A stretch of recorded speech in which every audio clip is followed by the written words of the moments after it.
Here we go, last two chapters. 46. Colleen's mother told everyone to find a partner for the three-legged race. Jeff and Colleen looked nervously at each other. Judy and Betty paired up. Lori and Melinda became another team. Amy and Dina looked even funnier since they were both dressed the same. They looked like two-headed monster. Karen suddenly realized what was happening. If Jeff and Colleen became partners, it meant she'd have to be partners with Bradley. So, who's your partner? Jeff said to Colleen. No one yet, said Colleen. Who's yours? No one yet. Colleen's mother stepped in and paired up the final two teams. She didn't think it would be proper for a boy and a girl to have their legs tied together, so she made Jeff and Bradley one team, and Colleen and Karen another. Bradley was glad that he and Jeff were finally on the same team. Colleen and Jeff were happy with the teams too. As much as they liked each other, they weren't quite ready to put their arms around each other. Karen was the only one who was disappointed. She thought it would have been exciting to have been partners with Bradley. The 5 teams lined up. It wasn't a relay race. Each team would go at the same time. They had to run past the tree to the fence, then back. Don't try to run too fast, Jeff cautioned.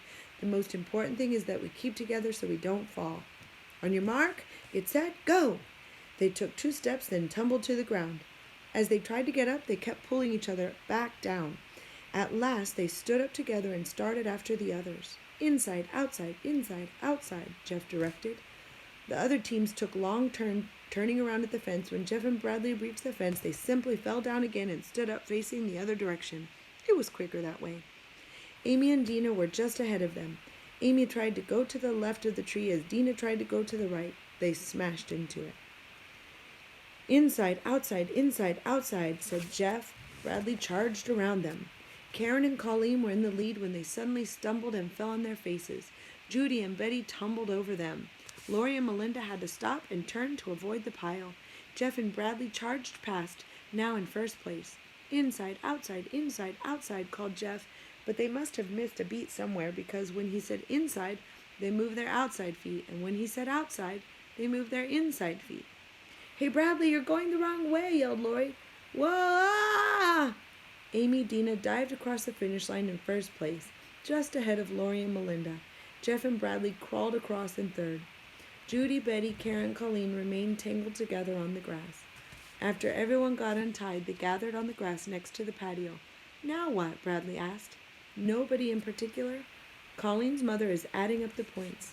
Then we'll get to pick our prizes. He asked me, said Betty to Judy. Everyone hushed as Mrs. Varigold prepared to announce the winner. The winner is... She paused. Bradley! He was shocked. He had been on the winning team every time except for the 3-legged race. Everyone clapped their hands as he walked to the front. Mrs. Varigold gave him a blue ribbon that said first place on it. He looked through the basket. There were a lot of good things from which to choose. Dolls, makeup, perfume, earrings, hair ornaments. He chose a harmonica. Melinda came in second, then Amy, Judy, Dina, Karen, Lori, Betty, and Jeff was last. Jeff knew he'd be last since he was never on Bradley's team. Jeff took the only prize that was left, a doll's dress. Thank you, he said politely. Now what? Bradley asked. We have ice cream and cake, said Melinda. Oh boy, said Bradley. They sat at the picnic table. Colleen sat at the head of the table. Mrs. Varigold's going to bring in the cake now, said Judy. With candles, said Betty. I'm telling him, said Judy. With candles. They sang happy birthday. He suddenly realized he was the only one still singing. Everyone laughed. It's not his fault, said Judy. This is his first birthday party in a long time. There are 10 candles because she's 10 years old. Oh, I get it. Lori laughed. Colleen blew them all out. That means her wish will come true, explained Melinda. But she can't tell you what she wished for, otherwise it won't come true. Bradley carefully ate his cake and ice cream without making a mess. Then everyone went into the living room where Colleen opened her presents. Open mine first. Mine first, they argued. Open mine, said Bradley. After each present was opened, everyone said, how neat, and ooh, and I wish I had one of those. Bradley said those things too, and he meant what he said, although most of the gifts were things he never would have wanted. Colleen picked up the next present. That's mine, he shouted. Colleen read the card. On the front of the card, there was a picture of a baseball player swinging a baseball bat. It said, here's hoping your birthday is, and on the inside, It said, "A big hit." Under that, "Happy birthday," and it was signed, "Love, Bradley." Everyone went crazy. "Love!" exclaimed Amy. "Love!" Bradley's heart sank as he realized he had made a terrible mistake. "Bradley's in love with Colleen." "Ooh, Bradley," said Judy. "When are you getting married?" teased Laurie. "Shut up," Karen shouted. Everyone stopped talking and looked at her very surprised. "Big deal. You're all so immature." Colleen tore off the wrapping paper and looked at Bradley's gift. Her mouth dropped open. She showed it to everyone. "Wow," said Laurie. "Let me see," said Amy. It was a replica of the human heart. They could see all the blood vessels, the aorta, all the capillaries. The heart valves opened and shut. It could be taken apart. "How neat," said Melinda. "I wish I had one of those," said Betty. Bradley smiled proudly. He felt happier about the fact that Colleen liked his present than about coming in first place. Colleen opened the rest of the presents, then everyone went home.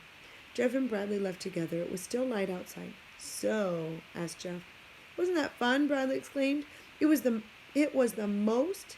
At first, when I gave Colleen a present and she asked me what it was, I almost told her. And then when I was the only one sitting at the table, my, this boy must be hungry. But then the races started and everyone got points, and even the losers. Only next time I won't sign it Love. Karen's a good somersaulter. Chicken's a funny name for a dog. Maybe if they get a chicken, they'll name it Dog." He blew his harmonica. The doll's dress dangled from Jeff's hand. Chapter 47. Dear Carla, what color shirt are you wearing today? I'm sorry I yelled at you. Guess what? I got 100% on my arithmetic test. Can you believe it? And I didn't rip it up. I would have sent it to you, but I can't because it's hanging on a wall in Mrs. Epple's class. Do you like teaching kindergarten? I bet you're a good teacher. Ask them to draw pictures for you. You should teach them how to do somersaults too. Thanks for giving me the book back, even though you already gave it to me. I'm sending you a present too. It's a gift from the heart, so you can't return it. Love, crossed out.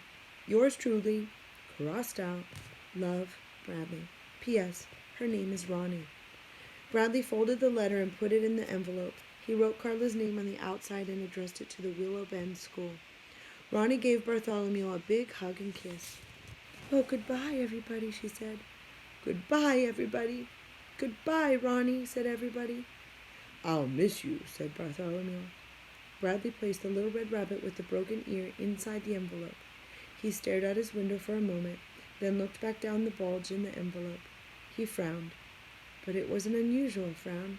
In fact, it might have been a smile. And that's the end of our book.